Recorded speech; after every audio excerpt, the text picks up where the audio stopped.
Baik, sekali lagi saya ucapkan selamat hari Sabat, Sabat Shalom, Shalom Sabat bagi saudara yang sudah hadir untuk mengikuti akan pembahasan firman Tuhan di siang Sabat Tuhan yang suci ini. Kita bersyukur dan berterima kasih oleh karena Tuhan memberikan kita waktu satu hari di mana kita dapat datang beribadah kepada Tuhan. Yang dimaksudkan dengan satu hari ibadah itu adalah bukan hanya jam-jam ibadah. Tapi 1 kali 24 jam itu adalah hari kudus yang Tuhan sudah perintahkan untuk kita sebagai umat-umat Tuhan. Berhenti dari segala pekerjaan kita. Dan datang kepada Tuhan untuk menyembah Tuhan, mengakui Dia. Jadi dengan ketika kita berhenti, maka disitulah kita menghormati dan menyembah kepada Tuhan sebagai Khalik pencipta langit dan bumi, laut dan segala isinya. Saudaraku yang kekasih dalam Tuhan kita Yesus Kristus, Sabat yang lalu kita sudah mempelajari akan satu topik pembahasan, yaitu tentang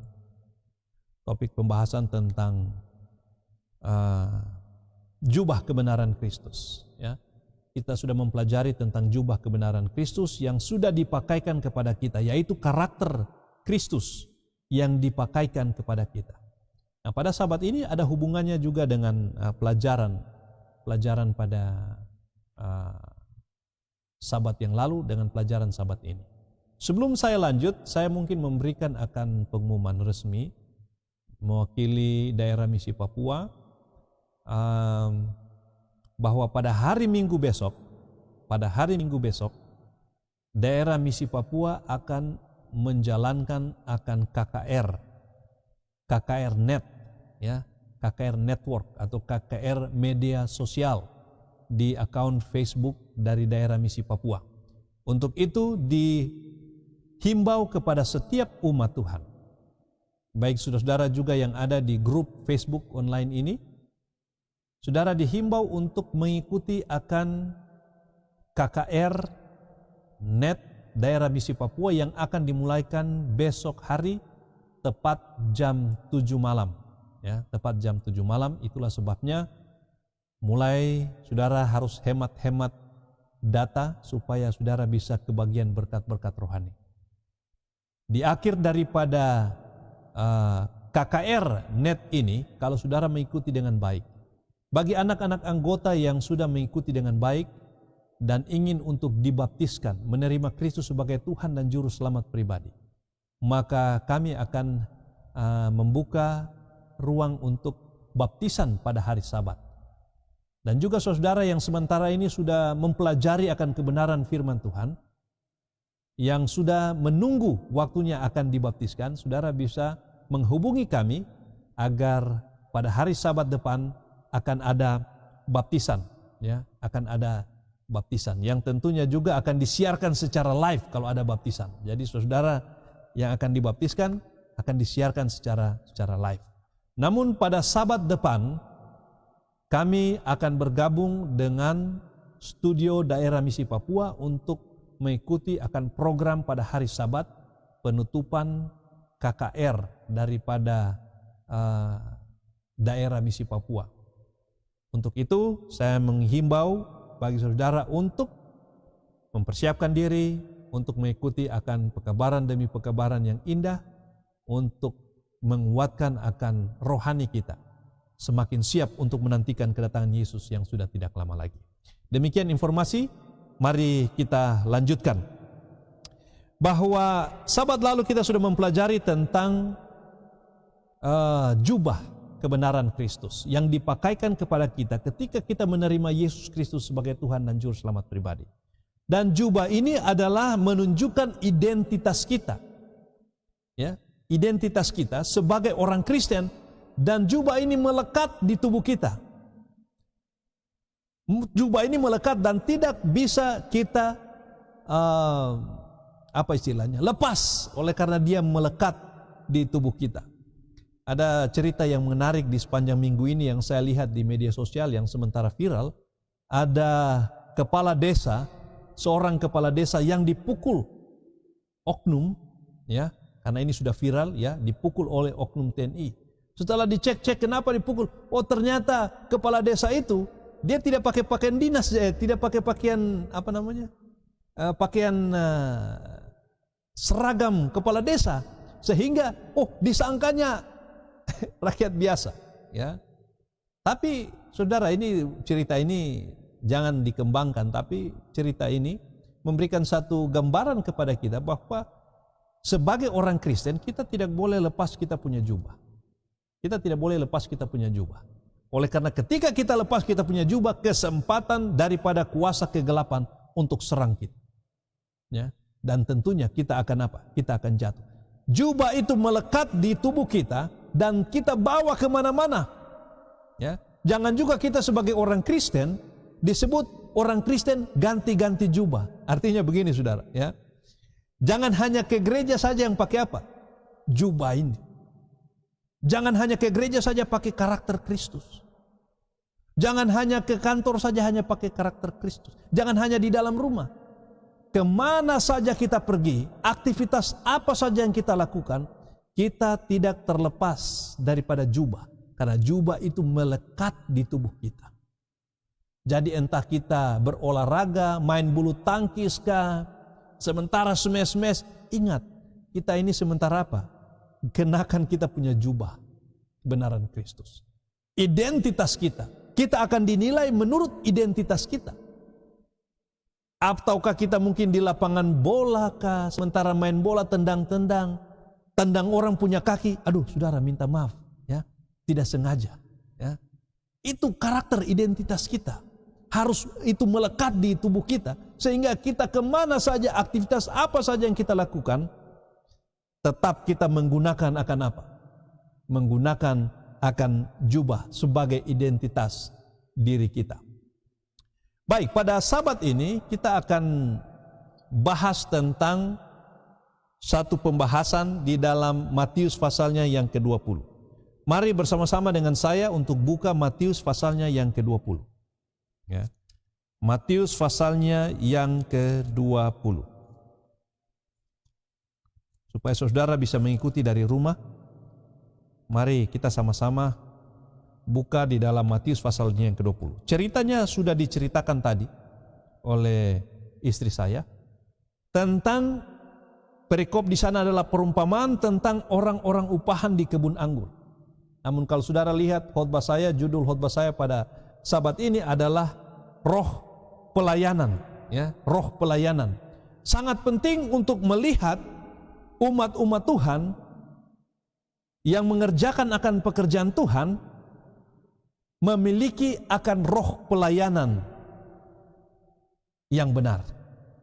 Kenapa saya katakan roh pelayanan yang benar? Karena ada roh pelayanan yang salah, yang tidak sesuai dengan kehendak Tuhan.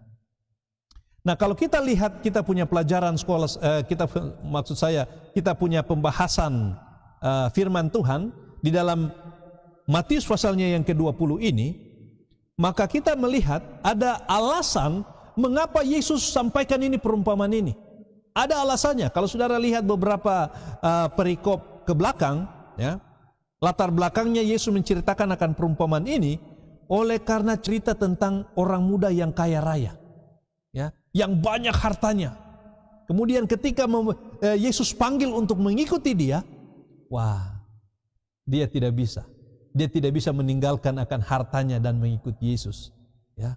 Kemudian ayatnya yang ke-19, ayatnya yang ke-24, ya. Matius 19 ayatnya yang ke-24 dia katakan begini.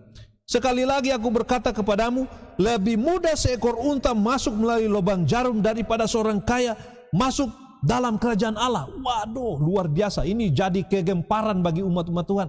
Maksud saya, jadi kegemparan bagi murid-murid Yesus yang mendengar. Wah, luar biasa ini. Mau masuk kerajaan surga, katanya lebih mudah seekor unta yang besar masuk di lubang jarum daripada seorang yang kaya masuk di dalam kerajaan surga. Apa artinya ini? Ini menjadi tanda tanya besar bagi murid-muridnya. Ya, itulah sebabnya kenapa Petrus ini dia tanyakan. Pertanyaan selanjutnya dia katakan dalam ayatnya yang ke-25. Ketika murid-murid mendengar, sangat gemparlah mereka dan berkata, jika demikian siapa yang dapat diselamatkan? Wah, mereka langsung bertanya, Tuhan, kalau memang begitu lebih mudah seekor unta masuk di dalam dalam lubang jarum daripada seorang kaya masuk dalam kerajaan sorga. Kalau begitu siapa yang bisa selamat? Siapa mau help? Ya, siapa mau tolong kita kalau begitu? Kesempatan tipis sekali. Kalau unta lebih gampang masuk di lubang jarum daripada orang kaya masuk. Tapi ada maksud Yesus. Itulah sebabnya kenapa Yesus memberikan akan perumpamaan ini kepada kita. Kemudian Petrus dia bertanya, ayatnya yang ke-27. Ya. Lalu Petrus menjawab dan berkata, kami ini telah meninggalkan segala sesuatu dan mengikuti Engkau. Jadi apakah yang akan kami peroleh? Ini dia. Yesus mulai bilang, wah ini bahaya ini masalah ini ya. Kalau murid-murid tetap di dalam pendirian, tetap di dalam pemahaman, di dalam pelayanan ini, sama seperti Petrus, bekerja hanya untuk pahala, sama dengan Petrus bilang, kalau kita orang ini yang sudah tinggalkan, kita punya segala sesuatu, kemudian mengikuti Kristus, pahala apa yang akan kita dapat? Nah, itu yang menjadi pertanyaan Petrus ya. Itu yang menjadi pertanyaan Petrus. Sehingga Yesus pun memberikan akan perumpamaan ini supaya jangan umat-umat Tuhan atau supaya jangan murid-murid Yesus ini salah di dalam roh pelayanannya, salah memiliki roh pelayanan di dalam pelayanan kepada Tuhan. Di dalam perumpamaan-perumpamaan Tuhan Yesus, halaman 307 disampaikan demikian. Sementara mereka tertarik oleh kasih Yesus Kristus, murid-murid itu sama sekali tidak bebas dari sifat orang Farisi. Ternyata di sini masalah adalah walaupun mereka sudah mengikuti Yesus, tapi masih ada ragi-ragi orang Farisi itu atau sifat-sifat orang Farisi. Dan tidak heran kalau saudara buka Matius pasalnya yang ke-23, beberapa pasal kemudian, ini Yesus menemplak ini ahli-ahli Taurat dan orang-orang Farisi. Nah, luar biasa itu. Jadi kalau saudara baca kitab Matius, ingat bahwa pekabaran kitab Matius itu ditujukan kepada umat Tuhan. Ya, umat Tuhan. Jadi kita bisa lihat bahwa pekabaran atau perumpamaan ini dituliskan juga kepada kita, agar kita memiliki roh pelayanan yang benar. Lanjut kutipannya demikian. Mereka mendambakan roh yang suka meninggikan diri, dan mereka puas terhadap diri sendiri dan mengadakan perbandingan di antara sesamanya. Lanjut lagi, kemudian jangan-jangan murid-murid akan kehilangan pandangan mengenai dasar-dasar penginjilan. Kristus menyampaikan kepada mereka sebuah perumpamaan yang menggambarkan sikap di mana Allah memperlakukan hamba-hambanya dan roh di mana Ia ingin agar mereka bekerja baginya. Jadi inilah yang diinginkan oleh Yesus, agar murid-murid Yesus dan juga umat-umat Tuhan memiliki akan roh pelayanan yang benar. Jangan sampai kita ini tertipu, jangan sampai ini kita terbawa dalam arus, sehingga Yesus memberikan prinsip roh pelayanan yang benar itu seperti apa. Mari kita lihat, mari kita mulai. Ya, mari kita mulai. Saya akan berhenti kalau khotbah saya sudah selesai. Ya, saya sudah tidak akan cut lagi. Saya akan berhenti kalau khotbah saya sudah selesai. Jadi saudara di rumah buat diri Anda senyaman mungkin, ya, senyaman mungkin. Dengar dengan baik, berdoa dalam hati supaya Roh Kudus dapat mengartikan itu di dalam kehidupan saudara lebih jelas. Baik, mari kita mulai. Ayatnya yang pertama, adapun hal kerajaan sorga sama seperti seorang tuan rumah yang pagi-pagi benar keluar mencari pekerja untuk kebun anggurnya. Perlu saya garis bawahi, kalau saudara dapati di dalam kitab pekabaran Injil, Matius, Markus, Lukas, kemudian ada sana tertulis hal kerajaan sorga seumpama, atau hal kerajaan sorga sama seperti, ya, penabur atau tuan rumah atau apa saja itu. Pekabaran ini ditujukan kepada mereka yang mau masuk surga. Ya, pekabaran ini tidak ditujukan kepada mereka yang tidak mau masuk surga, tapi pekabaran ini ditujukan kepada mereka yang masuk surga. Jadi seringkali perikop ini ditujukan kepada, wah ini hanya pendeta-pendeta saja, ini ada pada pelayan-pelayan, kita orang ini tidak. Oh tidak, saudara. Ketika dia bilang hal kerajaan surga sama seperti, artinya pekabaran di dalamnya ini kepada mereka yang mau masuk surga. Ya sudah, barang tentu saudara mau masuk surga, saya juga mau masuk surga. Mari kita sama-sama lihat prinsip pelayanan yang benar, sehingga jangan kita salah arah. Ketika kita diberikan tugas tanggung jawab, baik di gereja, baik juga di rumah, di mana saja, gunakan prinsip pelayanan Kristen yang benar. Baik juga di pekerjaan kita, tidak ada salahnya kita mengaplikasikan prinsip-prinsip pekerjaan rohani atau prinsip-prinsip roh pelayanan Kristen itu di tempat di mana kita bekerja. Ingat bahwa kita telah memakai jubah kebenaran Kristus. Jadi di mana saja kita berada, prinsip-prinsip ini harus mengikuti kita sebagai identitas kita sebagai umat Tuhan. Bagi saya ini hanya ada 3 kelompok.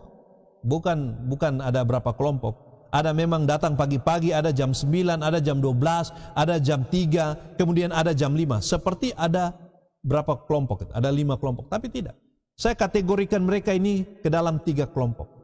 Yang pertama, kelompok yang pertama adalah kelompok yang datang, kelompok yang dipilih pada pagi-pagi.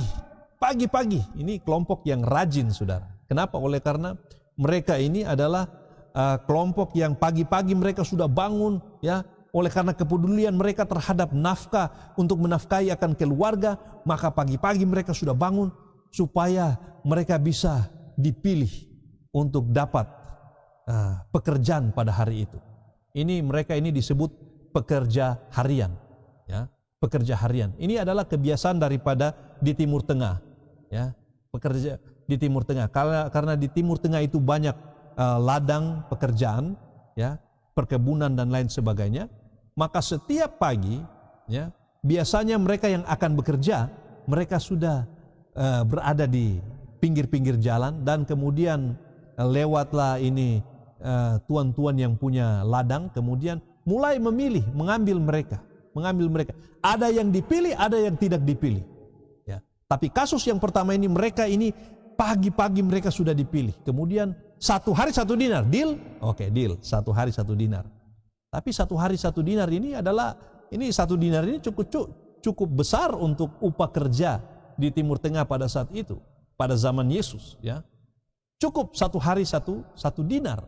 Itu upah kerja yang lazim pada zaman Kristus. Kemudian setelah mereka kelompok yang pertama ini pergi ke ladang, ada kelompok yang kedua. Kelompok yang kedua ini adalah jam 9, jam 12, jam 15. Mereka ini yang tidak datang tepat waktu. Mereka ini tidak datang tepat waktu. Bisa saya katakan mereka ini juga, ya, mungkin datang bukan pagi-pagi jam 6, mungkin jam 9, jam 8 baru mereka ke sana. Siapa tahu ada yang masih. Dan tuan yang baik hati ini pun ke sana dan dapati mereka jam 9, ya. Jam 9, jam 12, jam 15. Oh, pergilah ke ladang. Tapi ada yang kurang. Seperti yang pertama mereka deal 1 hari 1 dinar, tapi kelompok yang kedua yang jam 9, jam 12 dan jam 3 ini, tuan ini bilang apa? Nanti apa yang pantas saya berikan kepada kamu. Ya. Jadi dia tidak bilang lagi 1 hari sama dengan 1 dinar, tapi dia bilang, nanti apa yang pantas nanti yang saya kasih untuk kamu. Ya. Jadi maka pergilah mereka. Tapi sebelum, biasanya jam kerja mereka adalah jam 6 pagi sampai jam 6 sore. Ya. Pada jam 5 sore ini tuan pesta juga, tuan ladang ini, mereka tuan kebun ini dia jalan lagi, dia lihat ada lagi orang yang berdiri tunggu pekerjaan. Ya, ini mereka ini adalah mereka yang menganggur seharian. Ya, tidak tahu, kasihan mereka ini mungkin kelihatan fisik mereka mungkin lemah, mungkin tidak kelihatan mereka tidak kuat kah, atau mereka tidak kekar. Biasanya tuan-tuan yang mau datang hire orang-orang kerja itu lihat dulu dari postur. Oh ini ya, ini mantap ini bisa kerja 1 hari full, mantap ini. Tapi mungkin saja orang-orang yang datang jam 5 sore ini, mereka ini punya fisik mungkin lemah-lemah, dari muka mereka itu dapat lihat sakit-sakit, atau mungkin sehingga mereka tidak dipilih oleh tuan-tuan ladang yang lain. Sehingga kasihan mereka ini tunggu, bahkan sudah mau habis jam kerja mereka masih tunggu. Kasihan kalau ada orang yang bisa hire mereka. Kalau ada orang yang bisa datang walaupun hanya kerja satu jam saja sudah cukup, sudah lumayan. Ya. Kemudian tuan kebun ini dia tanya, "Kenapa kamu nganggur-nganggur begini? Tidak ada orang yang mempekerjakan kami." Mereka bilang, "Oh, Tuan, tidak ada orang yang mempekerjakan kami. Dari pagi kami sudah berdiri di sini tapi tidak ada lagi. Tidak ada orang yang mempekerjakan kami." Ya, mungkin juga karena mereka kelihatan yang seperti saya bilang tadi.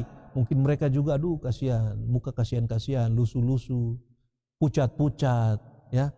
Fisik juga, aduh, tidak memungkinkan. Itulah sebabnya mereka tidak dipilih. Tapi Tuhan yang baik hati ini, ya, dia katakan, "Kau pergi di saya punya ladang, kau kerja di sana juga." Ya. Dan bagian yang ketiga ini, kalau tadi bagian yang kedua, kelompok yang kedua Tuhan bilang, "Nanti apa yang pantas saya berikan untuk kamu." Tapi mereka yang kerja jam 5 sore ini, dia tidak janji apa-apa. Dia tidak janji apa-apa. Ini saudara lihat dia punya perbedaan. Yang pertama itu janji 1 hari 1 dinar. Yang kedua, kelompok yang kedua, oh nanti yang pantas saya berikan untuk kamu. Tidak tahu berapa, 1 dinar kah atau setengah dari itu kah, dorang tidak tahu. Tapi bagian yang ketiga ini, aduh, tidak bilang apa-apa lagi. Tapi walaupun tidak dijanjikan apa-apa, mereka kelompok yang terakhir ini, mereka aduh bersyukur sekali. Ada Tuhan yang baik hati yang mau memperkerjakan mereka. Ada Tuhan yang masih mempedulikan mereka. Berapa saja sudah yang nanti mau dikasih, kita terima sudah. Yang penting pulang ke rumah itu ada yang dikasih untuk keluarga bisa pakai makan. Luar biasa ini cerita ini. Saudaraku, saya baca ulang-ulang cerita ini, sungguh sangat luar biasa. Bukan hanya memberikan satu pengetahuan tentang roh pelayanan yang benar, tapi juga cerita ini memberikan satu pengharapan, memberikan satu sukacita, ya, sukacita yang luar biasa ketika kita bekerja sama dengan Tuhan kita untuk menyelesaikan akan pekerjaan Tuhan ini. Ya, jadi sudah tidak ada lagi dijanjikan, oh mau kasih ini, tidak ada lagi. Ya. Kemudian tiba saat untuk payroll, ya, terima gaji. Setelah kerja, ya, terima gaji. Saat terima gaji, kemudian Tuhan ini bilang, oh bayar mulai dari yang kerja paling lama. Maksud saya bayar dari yang kerja mulai dari jam 5. Yang kerja 1 jam, kerja ada 3 jam, kerja mungkin 4 jam, kerja mungkin 6 jam, dan yang kerja 12 jam. Bayar. Ya. Karena dari jam 6 sampai jam 6. Jam 6 pagi sampai dengan jam 6 sore itu 12 jam. Ya. Bayar mulai dari yang terakhir. Ya. Bayar mulai dari yang terakhir. Mulai dari paling last day. Wah, muncullah ini mereka yang paling dikumpulah mereka semua, kemudian yang paling terakhir ini, ya, kemudian Yesus memberikan 1 dinar kepada mereka. Saudara bayangkan saja, coba bayangkan di dalam saudara punya pemikiran bahwa saudara sementara berkumpul bersama-sama dengan mereka. Yesus tahu kalau hal ini dia lakukan akan terjadi masalah.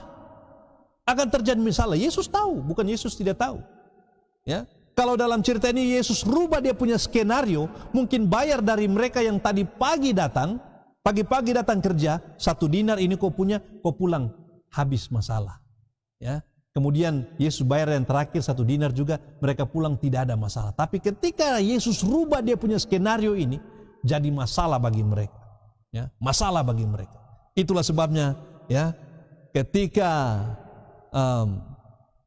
Yesus tentunya ingin mengajarkan sesuatu bagi murid-muridnya tentang roh pelayanan yang benar. Jadi dibayarlah mulai dari yang paling terakhir ini 1 dinar.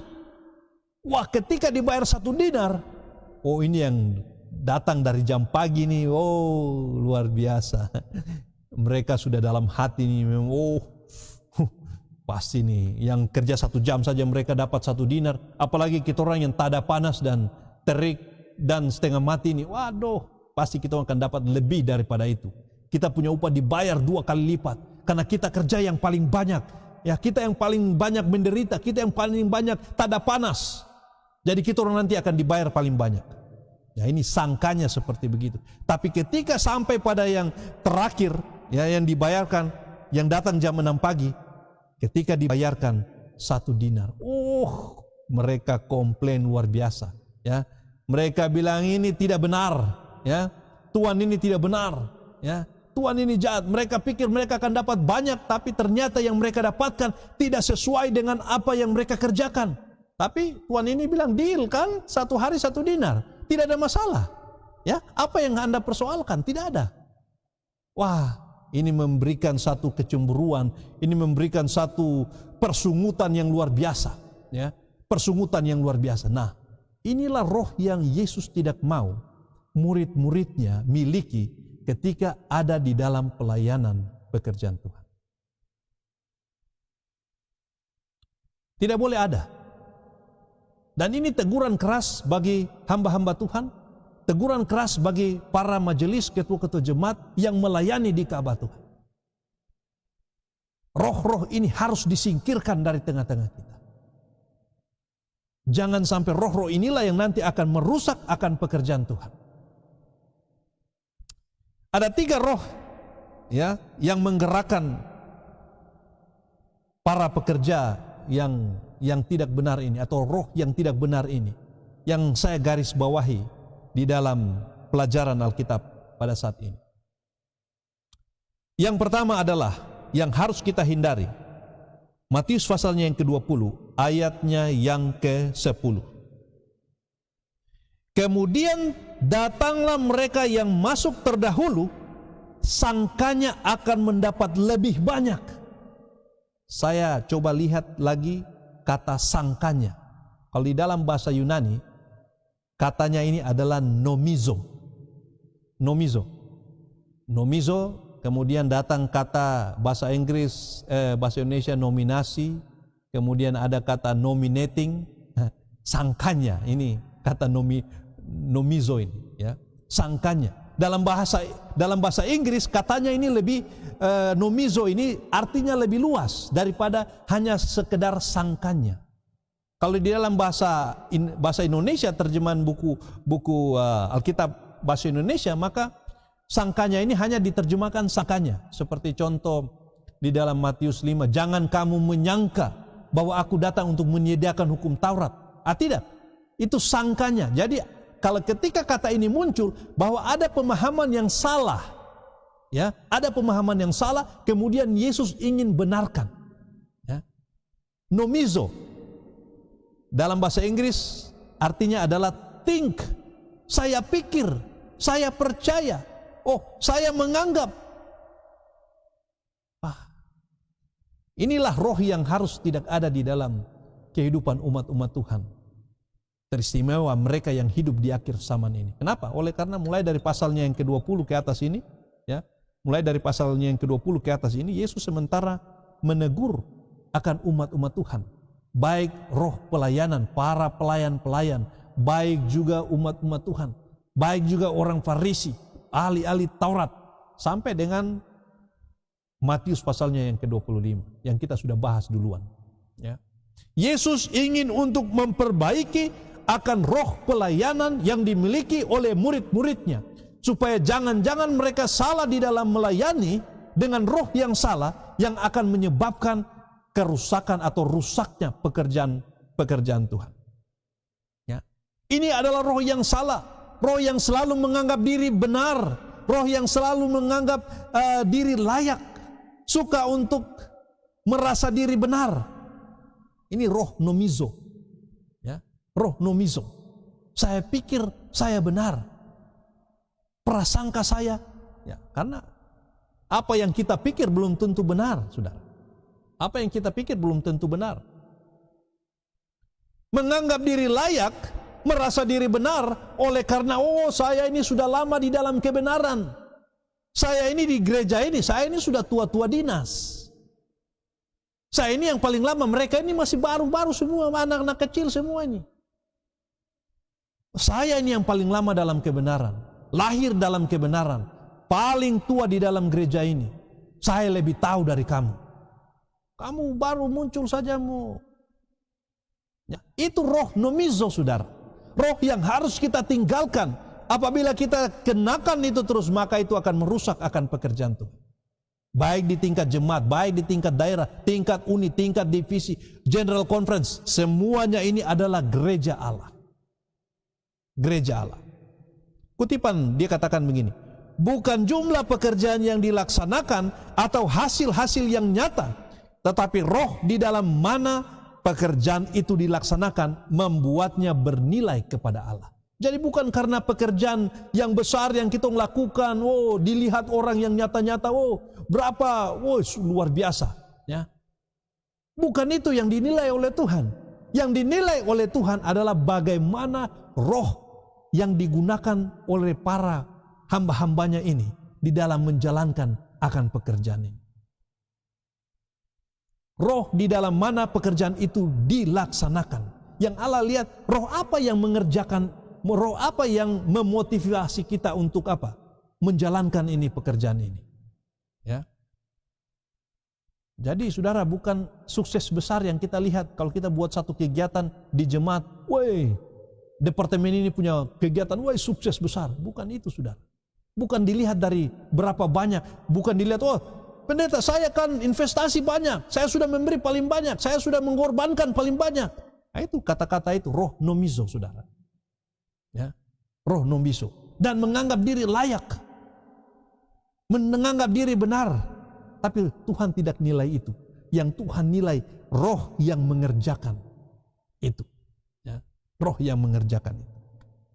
Itu tentang nomizo. Kemudian yang kedua, kata yang kedua yang saya garis bawahi di dalam ayat ini adalah dalam perikop ini adalah ayatnya yang ke-11.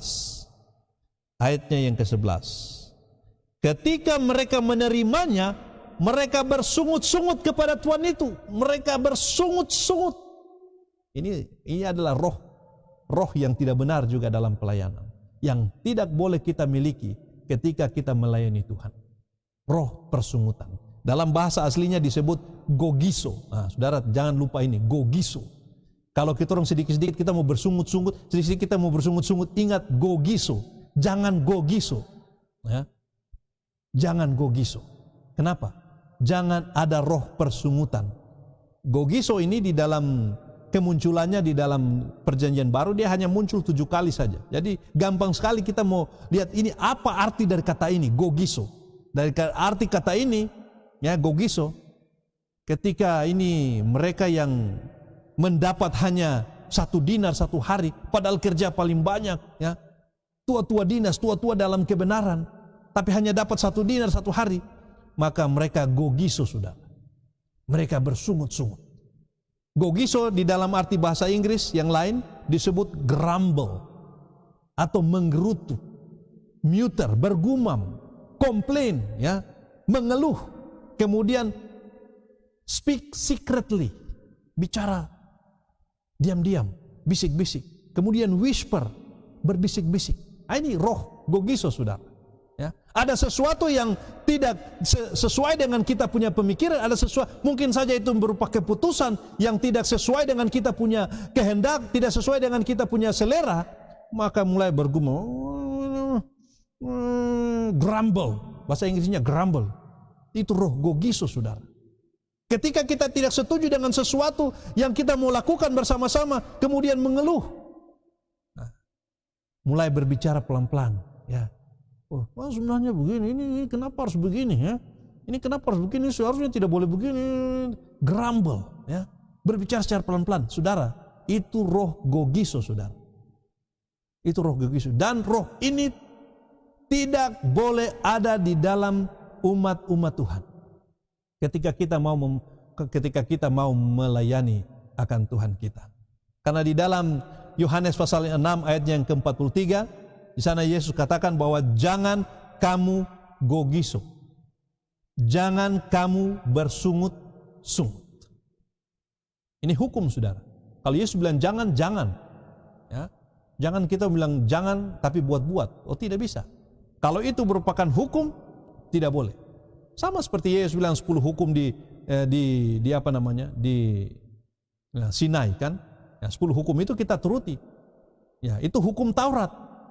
Ya, yang dituruti oleh orang Yahudi. Tapi kita orang yang ada di dalam perjanjian baru ini, kita menggunakan hukum siapa? Hukum Yesus. Kalau kita bilang hukum Kristus, maka apa saja yang dia bilang jangan Pak. Jangan kita bersungut atau jangan ada roh persungutan di dalam pelayanan kita, baik di gereja, di mana saja.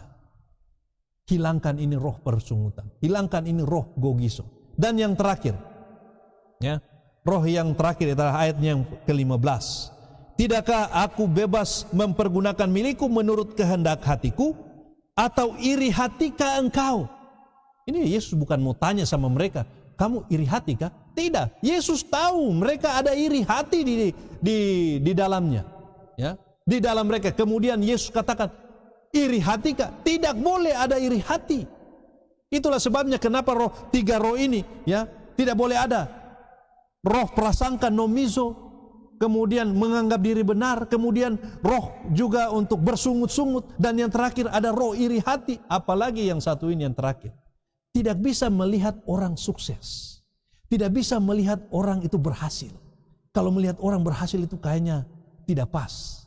Ada istilah mengatakan, senang melihat orang susah, susah kalau melihat orang juga apa? Senang.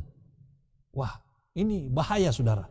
Roh ini harus hilangkan di tengah-tengah kita. Kalau ada roh ini, bibit-bibit itu segera harus cabut, saudara. Segera harus cabut. Karena kalau kita tidak cabut saat ini, ketika undang-undang hari Minggu, masa kecurahan roh hujan akhir, bagaimana Tuhan mau menggunakan kita untuk kecurahan roh hujan akhir kalau masih ada bibit-bibit ini di dalam pelayanan? Ya. Kalau lebih sukses, kelihatan pendeta sana lebih sukses, pendeta ini dia kurang sukses. Sudah mulai membanding-bandingkan. Kemudian pendeta yang tidak, mulai iri hati. Ketika iri hati muncul, sudah mulai apa ada. Sama dengan iri hati ini muncul ketika di Taman Eden yang pertama. Antara siapa? Kain dan Habel. Ketika Kain dia punya persembahan tidak diterima, iri hati muncul. Ya. Begitu juga di dalam jemaat. Ya. Begitu juga di dalam jemaat. Ada program dari satu departemen yang lebih sukses kelihatannya dari yang lain. Sudah mulai ada iri hati dan sudah mulai menjelek-jelekan. Saudaraku, harus hilangkan akan roh iri hati kalau kita mau melayani Tuhan. Ini roh yang salah di dalam pelayanan. Dan apabila roh ini kita pelihara, akan merusak akan pekerjaan itu. Akan merusak akan pekerjaan itu. Dan di sini Allah dia tunjukkan bahwa dia adalah Allah yang adil dan Allah yang murah hati. Saudara, bayangkan saja kalau saudara dan saya ini yang tua-tua dinas dalam kebenaran, yang mungkin kita orang sudah tua dalam kebenaran, kita orang ini ada pionir di dalam gereja ini. Bahwa ketika roh hujan akhir itu tiba, ya, kita orang tidak dapat roh hujan akhir. Kemudian orang-orang lain yang mungkin saja dengar kebenaran hanya satu kali, itu yang saya katakan, ya. Mereka dengar kebenaran ini satu kali saja, pada saat roh hujan akhir mereka langsung ikut. Mereka langsung ikut. Tidak ada teng aling-aling, sudah tidak ada, mereka langsung ikut. Tapi kita orang yang masih memelihara roh ini, maka kita sudah berada di jalur yang salah. Dan Tuhan tidak pakai kita ketika krisis seperti ini melanda dunia. Tuhan mau pakai mereka yang benar-benar sungguh-sungguh, sama seperti mereka yang kerja pada jam 5 sore. Ini roh inilah yang harus kita, bukan berarti kita bilang, pendeta kalau begitu sudah saya malas kerja, nanti sudah tinggal tunggu dekat-dekat waktu saja. Kapan saudara tahu itu sudah dekat waktu? Kapan saudara tahu bahwa itu sudah dekat waktu? Apakah Tuhan kasih tahu bahwa waktunya seperti itu? Sekaranglah waktunya, saudara. Untuk kita mau berubah akan kita punya kebiasaan-kebiasaan yang salah. Ya. Kutipan dia katakan begini, kebaikan dan kedermawanan Tuhan akan kepada mereka hanyalah menimbulkan suatu persungutan. Jadi walaupun Tuhan berkati kita dengan segala sesuatu, tapi ketika roh ini masih kita pelihara, 3 roh ini masih kita pelihara, maka akan menimbulkan satu persungutan. Berkat itu bukan menjadi berkat bagi kita. Itu akan menjadi persungutan. Kenapa Tuhan berkati saya? Tapi dengan berkat yang Tuhan berikan ke saya, selalu saja ada persungutan. Selalu saja saya merasa kekurangan. Kenapa? Oleh karena kita memelihara roh persungutan. Karena kita memelihara gogiso, memelihara nomizo, dan memelihara iri hati di dalam pelayanan kita. Roh-roh ini haruslah tidak ada di dalam kehidupan umat Tuhan. Kutipan dia katakan gini, banyak orang yang telah membuat sedikit kemajuan mereka, banyak orang yang telah membuat sedikit kemajuan, mereka bangga dan mengira dirinya lebih unggul daripada orang lain. Tidak bisa, saudara. Dalam bidang pelayanan apapun yang kita lakukan, jangan pernah kita menganggap kita lebih hebat daripada orang lain. Karena ini, firman ini pertama-tama untuk saya. Saya harus jaga. Kan, saudara, tidak enaklah nanti saudara lihat, wah, ini pendeta mapeli ini khotbah-khotbahkan tentang pelayanan, roh pelayanan yang benar. Tiba-tiba dia sudah mulai promosi diri. Saudara, tidak seperti itu. Saya berusaha setia kepada firman Tuhan. Saya kabarkan apa sesuai dengan firman Tuhan sampaikan. Dan saya berusaha untuk menghidupkan akan firman itu. Supaya jangan roh-roh pelayanan yang salah ini merasuki hati pikiran saya. Wah, ada juga pelayan-pelayan yang memang ada di dalam pekerjaan ini, yang motivasinya adalah pahala, yang motivasinya adalah jabatan. Ya, itu yang mereka cari. Tapi tidak, saudara. Kita pagi hari ini kita ditegur untuk memiliki roh pelayanan yang benar. Kita memiliki roh pelayanan yang benar. Lanjut. Mereka ingin akan kata-kata pujian yang muluk, iri hati jika tidak dianggap sebagai yang terpenting. Bahaya ya, saudara. Kalau tidak dianggap penting, bahaya. Harus dianggap penting. Baru. Wah, pendeta hanya sebut-sebutkan dorang saja yang ini, baru kita orang ini. Kita ini apa? Tidak, saudara. Jangan pelihara roh yang demikian. Ya, jangan pelihara roh yang demikian. Mereka katanya ingin kata-kata pujian yang muluk-muluk, dan mereka akan sangat-sangat sakit atau iri hati ketika tidak dianggap sebagai yang terpenting. Semuanya mau dianggap penting. Wah, bahaya. Oh, ini departemen ini mau dianggap, oh saya yang paling penting, oh sana lagi saya yang paling penting. Tidak ada, saudara. Kita harus hilangkan roh itu dari tengah-tengah kita. Dan kita harus terima karena ini firman Tuhan. Saya tidak tambah dan saya tidak kurang. Yang saya bacakan itu adalah roh nubuat, nasihat kepada kita. Nubuatan tadi yang saya sudah terangkan dalam pelajaran sekolah Sabat untuk menuntun kita dengan aman tiba di. Kalau jadi jika ada roh-roh yang tidak benar, roh nubuat kasih tahu itu tidak benar. Dan jangan kita sengaja sudah tahu kita buat. Wah, itu lebih bahaya lagi. Ya, bersyukur saudara sudah tahu dari jangan kita buat. Kemudian barang siapa bersungut atas pahala orang lain, lupa bahwa ia sendiri diselamatkan oleh kasih karunia saja. Jadi kita tidak perlu komplain terhadap apa yang orang lain dapat. Kenapa ini seolah-olah programnya berhasil terus, baru saya punya program tidak berhasil. Ya, tidak seperti itu. Ya, jangan kita bersungut atas apa kesuksesan daripada orang lain. Malah kita mensyukuri akan kesuksesan daripada saudara-saudara kita. Kita mensyukuri akan para mereka yang sukses di dalam pekerjaan. Kita syukuri, bukan kita iri hati, bukan kita tidak. Harus roh itu harus dijauhkan dari tengah-tengah kita. Perumpamaan dari hal pekerja ini menegur segala bentuk iri hati dan prasangka. Ya. Tadi ini kutipan roh nubuat katakan, tapi saya tadi bawa dari segi arti kata. Nyonya Ellen G. White dia tidak belajar bahasa Greek dengan baik. tapi Tuhan titipkan hikmat, Tuhan titipkan nubuatan kepada dia, tidak keluar dari apa yang firman Tuhan ini apa? Katakan. Bahwa roh-roh ini harus disingkirkan dari setiap para pelayan-pelayan Tuhan. Dari setiap hamba-hamba Tuhan. Umat-umat Tuhan harus disingkirkan. Disingkirkan dari mereka yang mau masuk kerajaan surga. Jadi jangan bilang, itu hanya untuk para pelayan-pelayan, itu hanya para majelis, itu hanya untuk ketua-ketua, itu hanya untuk pendeta-pendeta. Kita umat biasa ini tidak. Oh tidak, saudara. Saudara mau masuk surga kah tidak? Kalau saudara mau masuk surga, ini nilai-nilai ini, roh-roh ini harus dihilangkan dari tengah-tengah kita. Ya.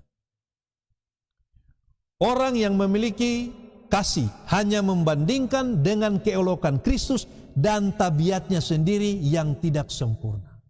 Jadi kalau kita orang punya roh yang benar itu adalah bahwa kita memiliki akan kasih kepada Kristus. Oh, berterima kasih sama seperti mereka yang datang 5 sore. Aduh Tuhan, berterima kasih sekali kau masih mau pakai kita orang. Walaupun hanya satu jam. Saya mau walaupun hanya pergi ke sana cabut-cabut rumput. Wah, saudara bisa bayangkan ini yang dari pagi tahan panas. Ya, pas pagi-pagi datang galegot. Ya. Wih, selesai galegot bikin beden. Selesai bikin beden, babat rumput. Baru yang datang 1 jam ini hanya cabut-cabut rumput sedikit saja. Tapi dengan roh yang benar, saudara. Saya tekankan, roh yang benar. Maka dialah yang dikasihi oleh Tuhan. Dialah yang dikasihi oleh Tuhan. Jangan sampai itu terjadi kepada saudara dan saya. 3 roh yang tadi, yang saya sudah katakan, ada di dalam Alkitab. Kita harus singkirkan itu dari tengah-tengah kita. Harus singkirkan itu dari tengah-tengah kita. Pekerjaan Tuhan akan rusak kalau kita tetap memelihara akan roh-roh ini. Mari kita baca kutipannya. Perumpamaan ini adalah merupakan suatu amaran kepada semua pekerja. Berapapun lamanya pelayanannya, berapapun banyaknya pekerjaannya, bahwa tanpa kasih kepada sesama saudaranya, tanpa kerendahan hati di hadapan Allah, mereka itu tidak berarti apa-apa. Ya, wah ini teguran luar biasa. Tidak dilihat dari berapa lama tahun pelayanannya, tidak dilihat dari berapa besar tugas dan tanggung jawabnya, ya, tetapi dilihat dari kasih kepada apa? Saudaranya. Tanpa kerendahan hati di hadapan Allah, mereka itu tidak berarti apa-apa. Ya, jadi harus kasih kepada kita punya sesama, ya, sesama anggota gereja, sesama anggota majelis, sesama ketua-ketua jemaat, sesama pendeta-pendeta. Kita harus saling mengasihi. Bukan merupakan melihat orang lain merupakan satu saingan. Ini yang bahaya. Roh ini yang bahaya. Ini nanti saya bahas di khotbah berikut. Ya, melihat seseorang itu teman rekan sekerja bukan dilihat sebagai rekan sekerja yang harus dikasihi, harus dibantu, tapi sudah melihat seseorang sebagai lawan yang harus dikalahkan. Padahal ini kita sama-sama pekerja ini. Kita sama-sama hamba ini. Melayani di gereja yang sama ini. Ya. Melayani di daerah yang sama ini. Tapi kenapa harus ada saling menjatuhkan? Karena itu tadi. Roh persungutan, roh prasangka, kemudian roh iri hati. Sehingga yang ada adalah melihat rekan sekerjanya ini sama dengan musuh, saudara. Itu adalah roh yang harus disingkirkan dari tengah-tengah kita. Lanjut kutipannya katakan begini. Kapanpun keangkuhan dan perasaan diri puas dimanjakan, atau roh-roh yang tadi itu dimanjakan, maka pekerjaan akan menjadi rusak. Dan terkutuklah mereka yang merusak akan pekerjaan Tuhan. Itu kata-kata Alkitab. Yang merusak akan pekerjaan Tuhan. Itu orang tidak bisa, saudara. Mari kita selaraskan akan kita punya hati, roh pelayanan ini, dengan roh pelayanan yang benar. Saya punya waktu sampai jam berapa ini? Oh, setengah 12. Oh, sedikit lagi, saudara. Ya, sedikit lagi. Kutipan dia katakan begini.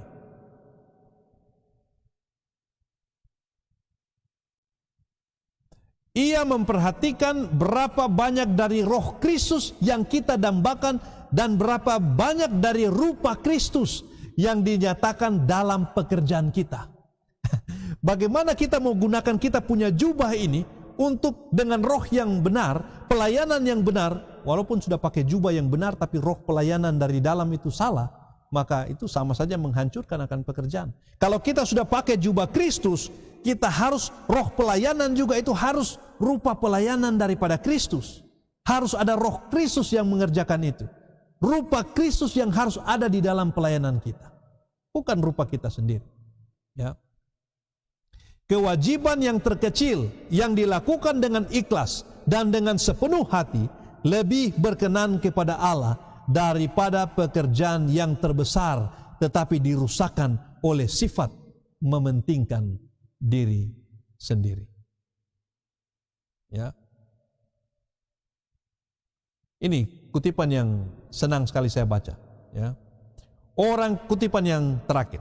Orang Kristen yang di dalam kehidupannya adalah sebagai berikut. Penyerahan diri setiap hari dengan tujuan yang ikhlas dan pikiran yang murni, lemah lembut walau di bawah tekanan, beriman dan saleh, setia dalam perkara-perkara yang kecil. Orang yang di dalam kehidupan rumah tangganya menggambarkan tabiat Kristus. Ini mereka ini. Katanya apa? Orang yang demikian dapat dalam pemandangan Allah lebih berharga bahkan daripada misionaris atau orang mati syahid yang tersohor sekalipun di dunia. Saudaraku, penting sekali untuk kita mempraktekkan akan roh Kristus. Penting sekali untuk kita mempraktekkan akan roh pelayanan yang benar. Katanya kenapa? Kita di dalam kehidupan rumah tangganya itu menggambarkan akan tabiat apa? Kristus. Pikirannya murni, lemah lembut, walaupun pelayanan kita. Terakhir, sebagai penutup.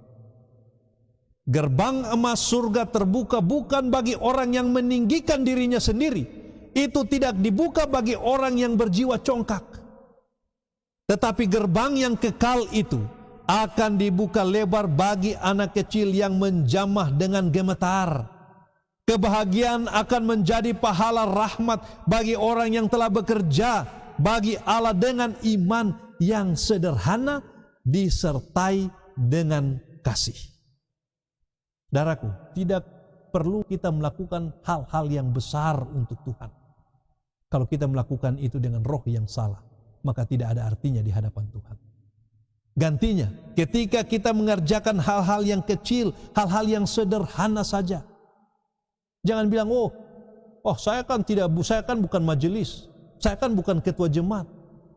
Tidak, saudaraku. Saudara, kita semua ini dipanggil di dalam pelayanan ini. Ya. Apapun tanggung jawab saudara diberikan, itu adalah ujian yang Tuhan mau lihat, Tuhan berikan bagi kita. Untuk Tuhan mau lihat kita ini setia dalam hal-hal kecil atau tidak. Kalau dalam hal-hal kecil saja kita tidak setia, maka bagaimana mungkin Tuhan mau percayakan hal-hal yang besar? Bisa saja kita dapat hal-hal yang besar dengan cara menjatuhkan orang lain, bisa saja. Tapi itu bukan roh yang Tuhan maksudkan dimiliki oleh umat Tuhan. Bekerja bukan untuk pahala, bekerja oleh karena kita mencintai Yesus yang sudah melayakan kita, melayani Dia karena berkat-berkat yang sudah kita peroleh. Jadi, jika kita mengasihi Tuhan, kasihilah Tuhan dengan sepenuh hati, dengan sukacita, bukan oleh karena pahala, bukan oleh karena iming-iming masuk kerajaan surga. Saya duduk di sebelah mana, kiri ke kanan. Tidak, saudaraku. Bersyukur kepada Tuhan oleh karena Tuhan masih pakai saya. Ya. Bersyukur kepada Tuhan oleh karena di saat krisis seperti ini Tuhan masih mau menggunakan saya. Saudaraku yang kekasih dalam Tuhan kita Yesus Kristus, merasa diri layak, ya, merasa diri tidak layak, penyangkalan diri, ketulusan kasih kepada Kristus, walaupun pekerjaan kecil dan sederhana, tetapi dengan roh pelayanan yang benar, itulah yang terbesar di mata Tuhan. Ayatnya yang terakhir, ayatnya yang ke-16. Demikianlah orang yang terakhir akan menjadi yang terdahulu, dan yang terdahulu akan menjadi yang terakhir. Kalau bahasa Grekanya disebut holigar estikleti, holigi de ekleti. Itu di dalam bahasa. Artinya adalah bahwa banyak yang terpanggil tetapi sedikit yang terpilih. Sama pengertiannya dengan mereka yang kerja dari demikianlah mereka yang terakhir akan menjadi yang terdahulu dan yang terdahulu akan menjadi yang terakhir. Kiranya Tuhan dapat memberkati kita dengan mengetahui roh pelayanan yang bagaimanakah yang diinginkan oleh Tuhan untuk kita gunakan di dalam pelayanan pekerjaan Tuhan. Melayani bukan saja harus di gereja, melayani juga ada di dalam keluarga. Melayani keluarga bukan hanya keluarga kita yang kecil, keluarga kita yang besar, ya, keluarga besar kita. Kemudian melayani bukan hanya di gereja, melayani di segala tempat. Baik di dalam pekerjaan kita sehari-hari pun kita dapat mengaplikasikan akan roh pelayanan ini. Bersungut-sungut. Kalau kita biasa bersungut-sungut di tempat kerja, ya, pasti juga kebiasaan yang sama akan kita bawa di gereja. Kalau kita biasa untuk iri hati di tempat kerja, pasti juga di gereja pasti kita akan roh itu akan ada, saudara. Itulah sebabnya mari kita tinggalkan roh-roh itu.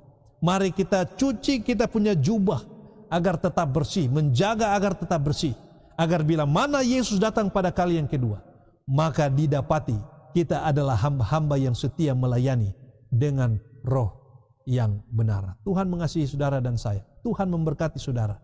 Tuhan akan memberikan akan berkat yang Tuhan sediakan di Sabat ini kepada saudara. Inilah doa dan pengharapan saya di dalam nama Yesus. Amin.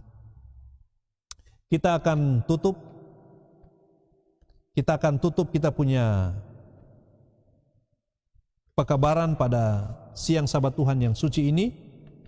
Saya ingatkan kembali bahwa setelah doa tutup sebentar, saudara bisa untuk menyanyikan lagu pujian atau lagu penutup di rumah saudara masing-masing, dan kemudian doa tutup juga di rumah saudara masing-masing untuk menutup akan perbaktian Sabat Tuhan yang suci ini. Ada beberapa pokok doa yang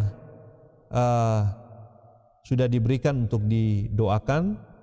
Yang pertama, doakan ibu atau nenek Marice Wambrau, ya, Marice Wambrau Sarawan yang sedang sakit, yang sudah berumur 109 tahun, ya. Kemudian juga Bapak Situmorang, opung daripada Ferdinand, ayah daripada saudara Charles Situmorang yang rencananya akan dioperasi pada hari Selasa depan.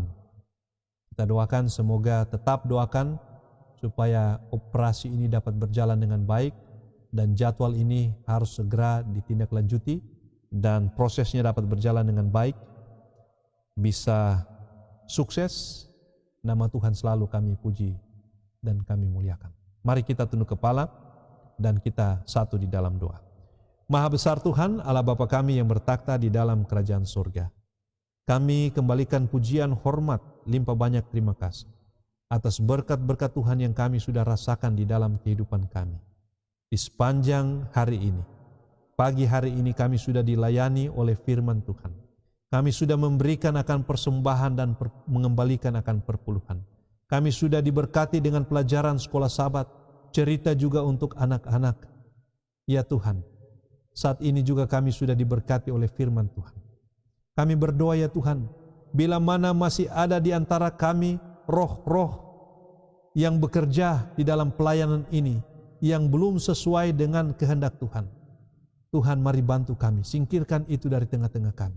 Kami ingin untuk melayani Tuhan dengan roh yang benar, agar ketika Engkau sebagai Tuan kebun anggur itu datang, kami dapat memiliki upah yang sudah Engkau janjikan ya Tuhan. Kami tidak melihat upahnya ya Tuhan, tapi kami mau lihat betapa besar kasih dan kebaikan Tuhan yang sudah memanggil kami di dalam pelayanan ini.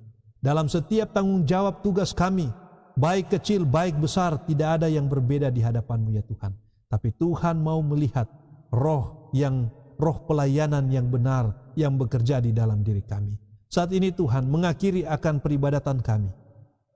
Kami mau mendoakan akan usulan doa Nenek Marice Wambrau Sarawan ya Tuhan. yang dalam keadaan sakit oleh karena umur yang sudah lanjut 109 tahun. Tuhan, berikan kasih karunia kepada beliau, agar beliau dapat melihat akan kebaikan-kebaikan Tuhan di dalam kehidupan, melihat akan anak-anaknya, cucu-cucunya, semua tumbuh di dalam kebenaran, takut akan Tuhan. Bapa di dalam kerajaan surga, berikan kesehatan, yang pulihkan akan kesehatan seturut dengan kehendak Tuhan, dan kehendak Tuhan saja yang jadi, bukanlah kehendak kami. Karena kami yakini apa yang terbaik di mata Tuhan, itulah yang akan Tuhan berikan bagi kami. Kami juga mau mendoakan opung daripada anak Ferdinand, opung Situmorang, ayah dari saudara Charles Situmorang, dalam usaha untuk dioperasi. Ya Tuhan, sudah beberapa waktu ini tertunda ya Tuhan, tapi kami yakin dan percaya Tuhan selalu bersama-sama dengan keluarga ini. Tuhan mau pegang tangan beliau, bersama-sama dengan beliau. Biarlah tindakan operasi yang sudah dijadwalkan dapat berjalan seturut dengan kehendak Tuhan saja, hanya untuk hormat kemuliaan bagi nama Tuhan. Terima kasih Tuhan, karena Engkau begitu baik di dalam kehidupan kami. Terima kasih oleh karena Engkau sedia untuk memberkati kami sepanjang Sabat Tuhan yang kudus ini. Di dalam nama Yesus Kristus, hamba sudah berdoa dan mengucap syukur. Amin.